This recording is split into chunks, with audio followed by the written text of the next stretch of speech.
Narito kami ngayon sa gotohan ni Kuya Oliver.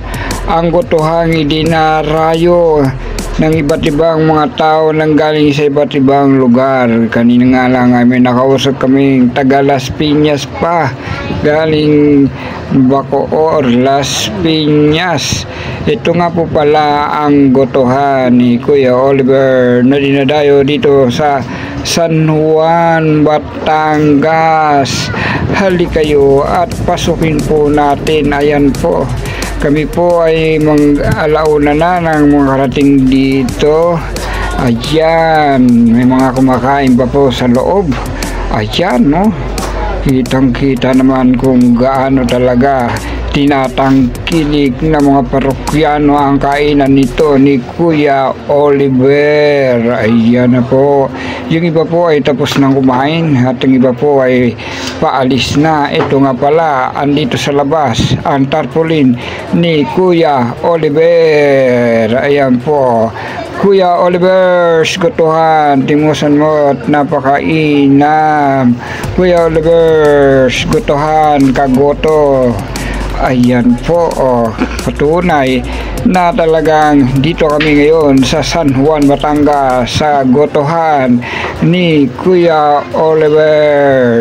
Ayan po mga kaibigan, at ngayon ay first time ko po rito makarating at first time makakain sa gotohan ni Kuya Oliver. Sama po si Pitch na kasama ko ay umu-order na. Dito naman ako sa labas nagpapagutom.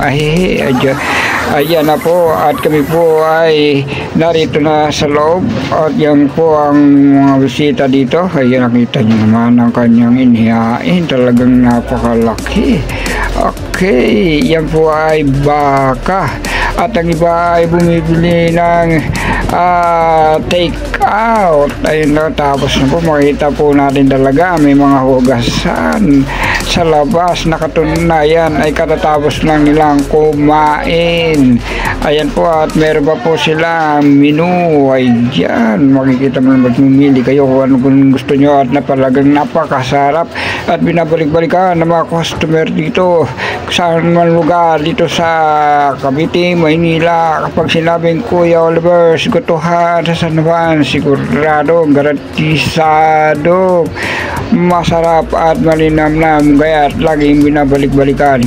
Kung pumupunta po dito ang mga tao ay tiyak hindi lang kakain, kundi sila ay bibili na pang uwi, pang take out. Ito nga po pala ang kanilang karderong napakalaki na dito, lahat ng mga laman at sahog na ginagamit po nila. At ngayon nandito po, mayroon po ritong lamesa sa labas. Kung gusto nyo po ng mahangin ambiyan sa kapaligiran, pwede po kayo ditong lumagayin. Nga po si Pizza, nakaupo na kasama ko.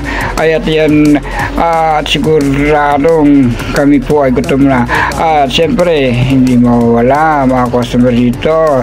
Kahit mga foreigner andito kumakain, talaga naman po, talagang tinatangkilik na may kahit ibang lahi, talaga naman pong garantisadong gusto nila ang Kuya Oliver's gotohan. Ayan nga po, ito po pala ang kasama namin dito sa puwan ay katatapos lang kumain. Sila po ay taga Las Piñas at ang kasanya po ay umuorder para sa kanilang pag-uwi ay meron po silang take out. Ayan po, kausay ang Kuya Oliver's gotohan. Ayan na po, nakuha na po namin ang aming order at magsimula na po kami kumain.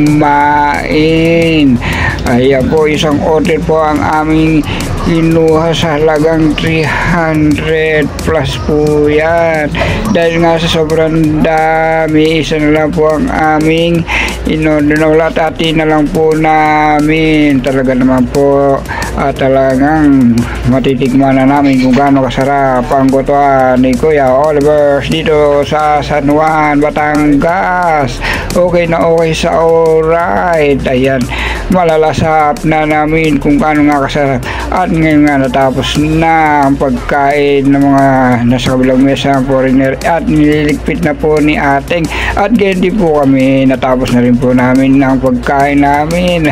At ngayon pa may mga bagong dating ando, kumakain po sila. Ayan po, talaga naman pong busog na busog, dighay na dighay kami sa sarap. Ubos talaga, said na said.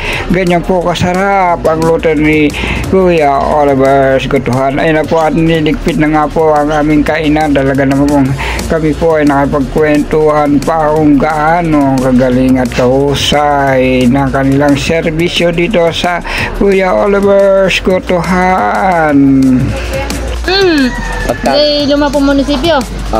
Diretso po kayo. Diretso lang. Hindi, may crossing pa dun, di ba? Diretso lang po yun, sir. Diretso lang. Ito na yung tagos niyan, ito. Ito yun. Yan na yun, di ba? Oo, yan yung... Munisiking bayan.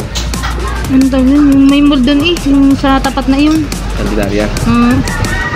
Tapos din mga palusin na, din mga pamay nila. Pakaliwa kami. Oo. Pasan ka kaya? Chao. Ay, Cavite. O, didin kayo? Kasi yung ang... Basta diretso lang yun, sir. Pagka Dapat may ikot nakitang, ano ko nga yung mall na yun? Ito kami galing Batangas sa Talisay. Ang hirap eh. Ang traffic. O, din sir. Diretso kayo. Ikot na lang kami Laguna. Mas mabilis na. Maganda man daan din diretso. At matapos nga namin makakuha ng information kung paano ko iputan ng Candelaria, at eto na nga, ready to go na kami, babiyahe na kami pa Candelaria, doon na kami dadaan pa uwi, pa Cavite. At ayan nga po, kinakausap niyo po yung servidora kanina. Ano kaya ang kanilang pinag-uusapan?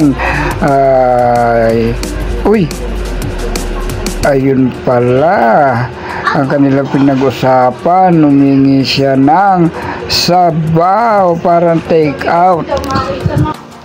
Kita nyo naman kung gaano ko talaga kabilib-bilib ang Gotohan na ito. May padating pang mga customer, no? Kahit na lampas alas 12 na, ayan po. May mga customer pa, at diligpitin pa ng servidora yung pinagkainan kanina. Biglang tinapon. Ayun yung bagong dating.